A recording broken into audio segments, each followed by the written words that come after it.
Let's begin with the lecture Mastoidectomy, and in the first section we will talk about the ear incisions used for the mastoidectomy.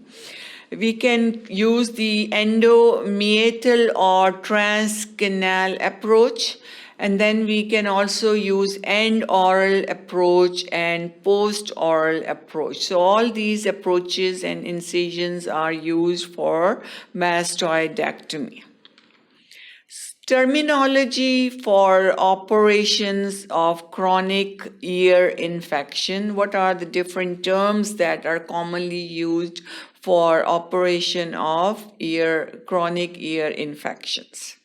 Myringoplasty. Myringo is the term used for the eardrum tympanic membrane. So myringoplasty is the repair of the eardrum or tympanic membrane, myringoplasty.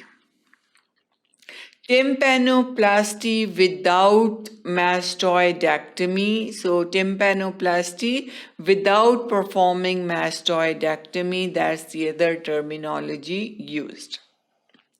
Tympanoplasty with mastoidectomy, so that we can have tympanoplasty without mastoidectomy and tympanoplasty with mastoidectomy, cortical mastoidectomy.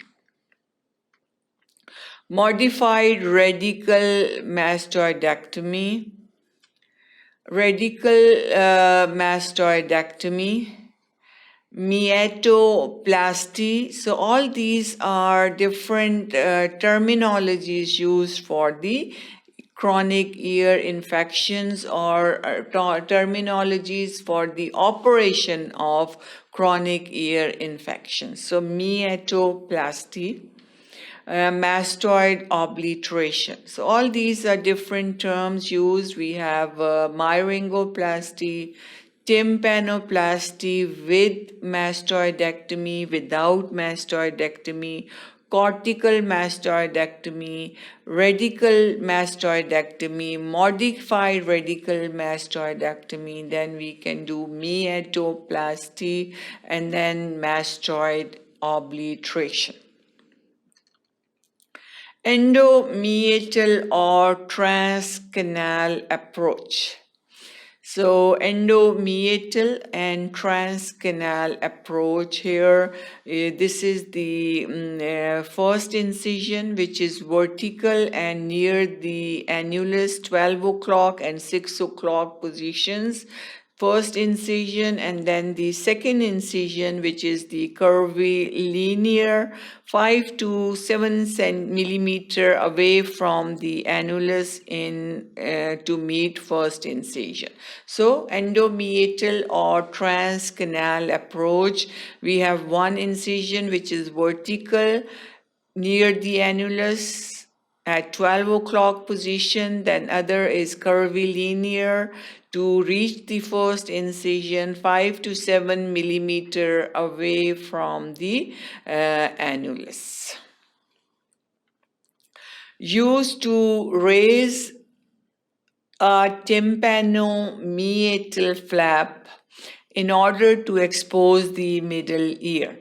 So this endomeatal approach is used to raise the tympanomeatal flap to expose the middle ear. So we can access the middle ear if there are chronic infections of the middle ear. Rosen's incision is for stapedectomy, removal of the stapes, which is the ossicle of the middle ear.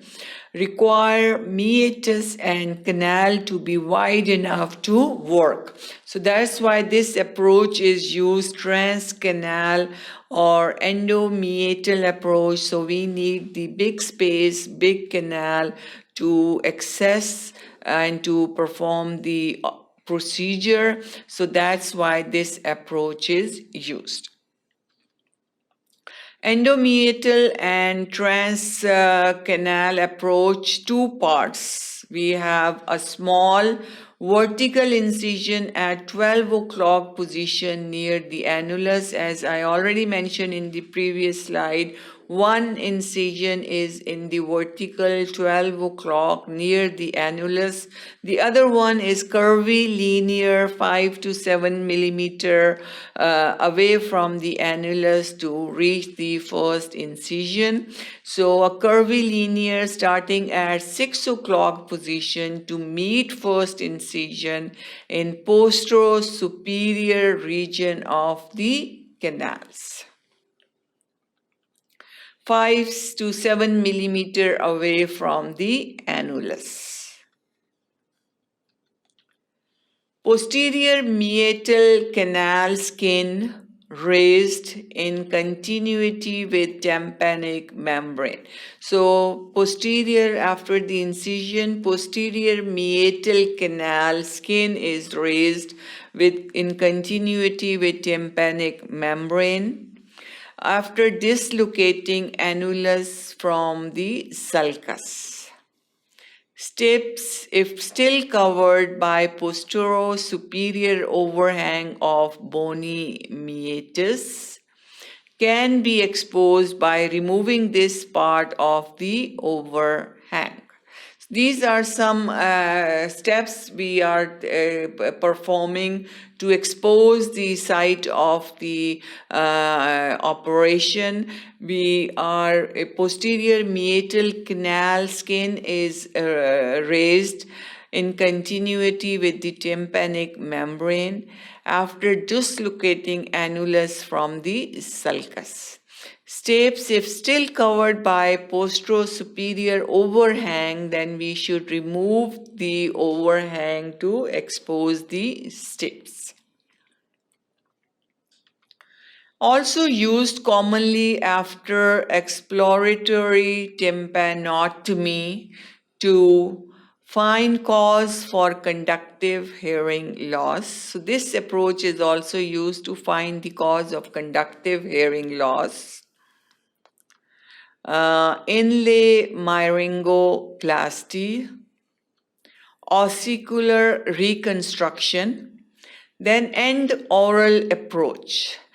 The use of end-oral approach is for the excision of osteomas or exostosis of ear canal. So end-oral approach is used for the excision or removal of osteomas, which are the tumors of the bone or exostosis of ear canal. Large tympanic membrane perforation, again end-oral approach is used. Attic cholesteatomas with limited extension into the antrum, and modified radical mastoidectomy where disease is limited to attic, antrum and part of mastoid. So all these are the uses of end-oral approach in case of tympanic membrane perforation, excision of osteomas and exostosis of ear canal, attic cholesteatomas with limited extension to the antrum, and modified radical mastoidectomy where disease is limited to attic, antrum and part of mastoid. Then also the Lampert's incision. Lampert incision, we have Lampert 1, which is the, you can see this is the Lampert 1. Semicircular incision. This is like a semicircular incision made from the 12 o'clock to 6 o'clock position in the posterior meatal wall at the bony cartilaginous junction.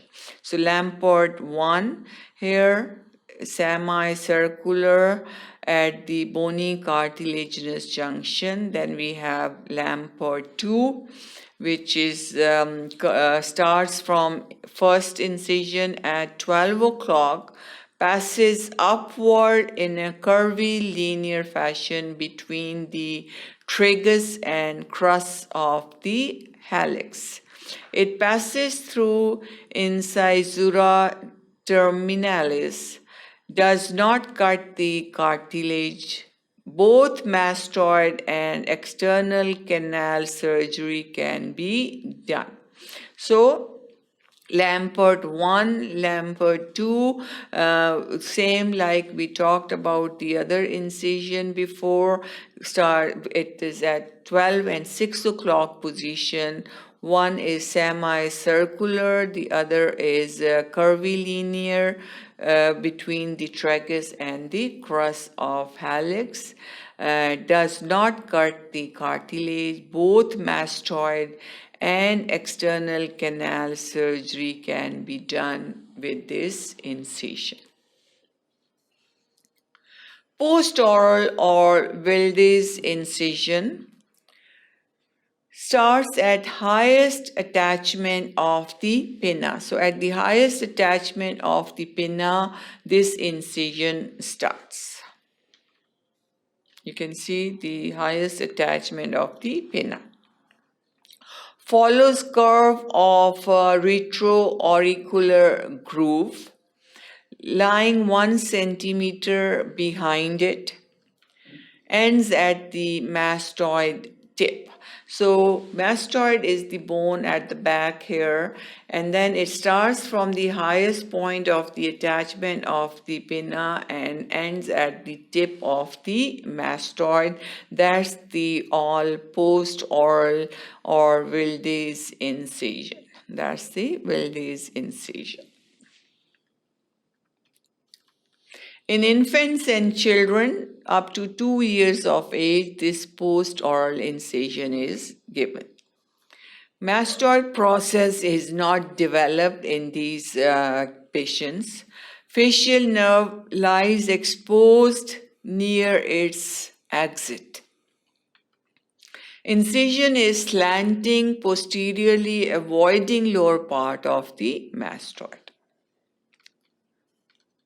Use of this post-oral incision, it is cortical mastoidectomy is performed through post-oral incision, modified radical and radical mastoidectomy, tympanoplasty when perforation extends anterior to the handle of malleus. Exposure of cranial nerve 7 in vertical segment, and surgery of endolymphatic sac. So we have wide range of uses of this post-oral incision: cortical mastoidectomy, modified, radical modified, tympanoplasty, exposure of cranial nerve 7, which is the facial nerve, and surgery of endolymphatic sac. All these procedures are performed through the post-oral incision. That concludes section 1. Thank you for watching sqadia.com.